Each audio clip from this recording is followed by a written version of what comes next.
Go. All right. So, guys, this is the part three, the last part of this low budget, hopefully high information video series about winter preparedness, vehicle preparedness kind of thing.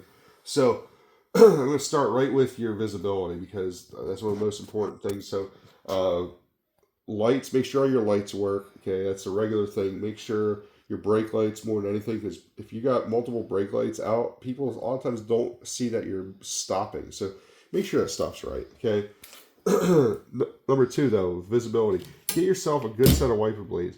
All right, and I want to talk about investment real quick. You start thinking what your money is gonna really get you. Okay, so the cheap old school style wiper blades are like $12, maybe $8 a piece, whatever you're getting them for. They're junk.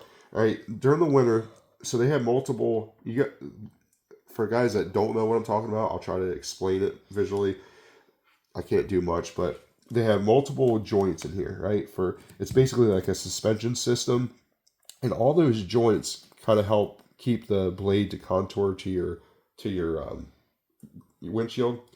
The problem is all those joints can get iced up, and now one could be flat like this, another one could get clumped up or something, and now you've got like horrible streaking on your windshield, and that's terrible when you're trying to drive down the road in already awful conditions. So get yourself a good set of blades. I like these Bosch blades. There's a lot of different ones that are about the same price. They're generally like $21 to $22 for these, and these are actually several years old.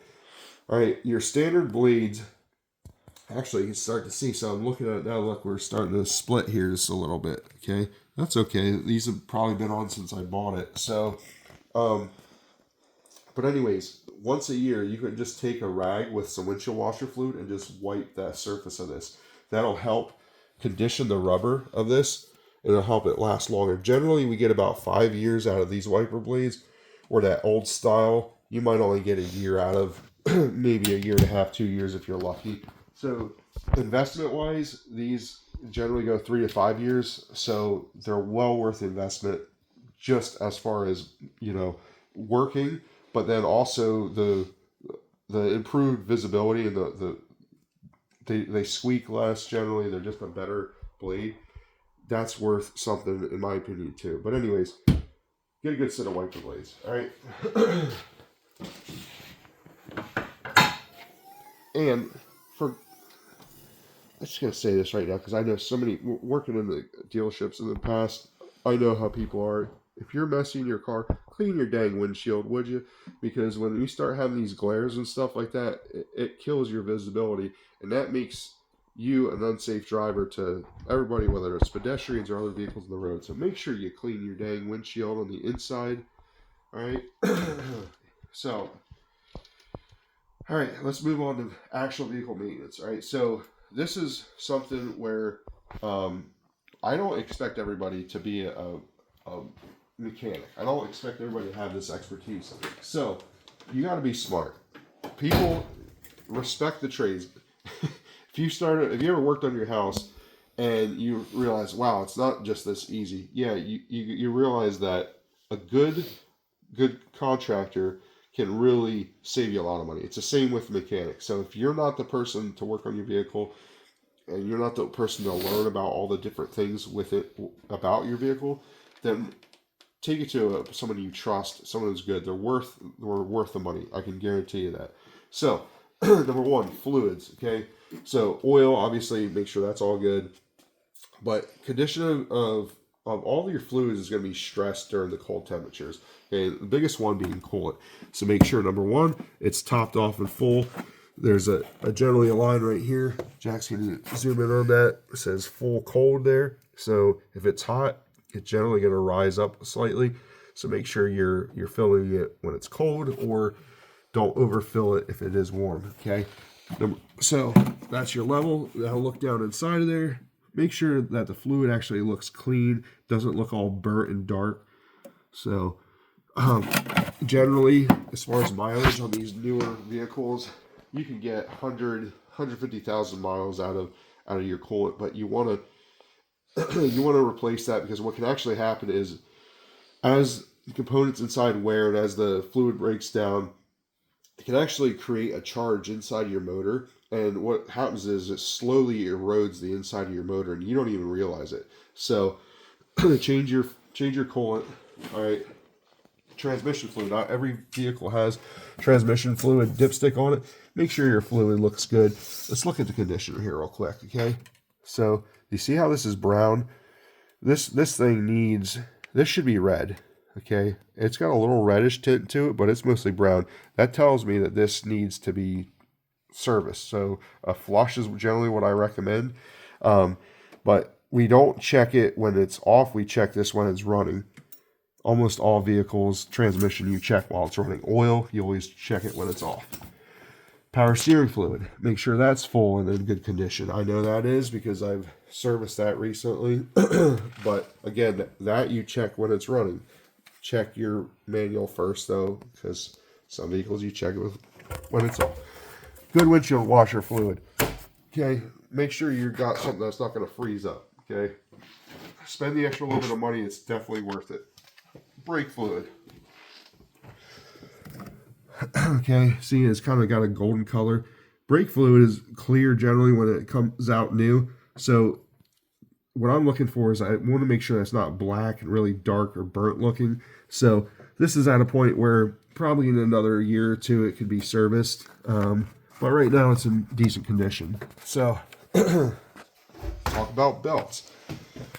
Okay, your vehicle might have one or two accessory belts, and one might be for an air conditioning. For the air conditioning, one might be for everything else. Just depends on your vehicle. What we're looking for is we're looking for the surface. We want to look for cracks here. So if you see multiple cracks in that, that means your belt is going bad. It's gonna, at that point when it starts to crack, we don't know how long it's gonna last. So make sure you have that belt replaced if it needs it. So, all right, we got our fluids. We got our wiper blades, we have our visibility, we got our lights going, right? We already talked about tires. We didn't talk about tire pressure. Make sure it's at the right tire pressure, because this time of year, what happens? Temperatures change a lot. So, especially in Pennsylvania, we don't know. We could have a 60-degree day in December, then it could go right to 0 degrees or something like that. Jax, come in here with me real quick. Inside every newer vehicle that hasn't worn off on already is a sticker right here. There it is. That gives you the recommended pressure. Okay, 30 psi. So make sure you use the correct tire pressure. That also shows you the size, so you can tell if someone maybe were to change the tire size from original. So make sure you have that inflated properly. Most new vehicles have tire pressure monitors installed, so you can see all that. Every 10 degrees of temperature can cause like a 1 to 3 variance in your tire pressure. So when we go from 30 degrees down to 0 degrees, your tires that were properly inflated might now be underinflated, which underinflated tires, what is that going to cause? Any idea, Jax? Your car won't drive right. Well, it could actually. Underinflated tires a lot of times will actually grip the roads better. I'll say that, but it also increases excess wear on the tires. So the outside of the tires will start to wear more, and it'll actually give you less contact patch. So if you think about like a tire starting to crush up, right? Like crush out like this. So now the front has less pressure being applied to it and more on the outsides. Okay. I said how it grips more. Sure, it can a little bit, but it also wears the outside more. You can just have some weird things going on. But big thing is the wear of the tire, the longevity of it. Also, when a tire gets lower on pressure, it's more prone to being punctured. So make sure it's right. So again, a good mechanic is worth his weight in gold. So if you don't know all this stuff, if you're not willing to learn this stuff, because you can save a bunch of money by learning this yourself. You know, there's a lot of YouTube videos out there, but also understand that not everything is as simple as what it might seem. So you have to have tools. There's an investment there. So If you aren't willing to make that investment, then invest in a good technician that you trust, that you know, and that will help you get through winter a lot better, a lot safer, and give you that peace of mind for you and your family. So if this was helpful, if there's any things I didn't cover, if you have any questions, concerns, whatever it may be, let me know. I'm here to help. So I hope that was you got your money's worth. It was free. So have a great day.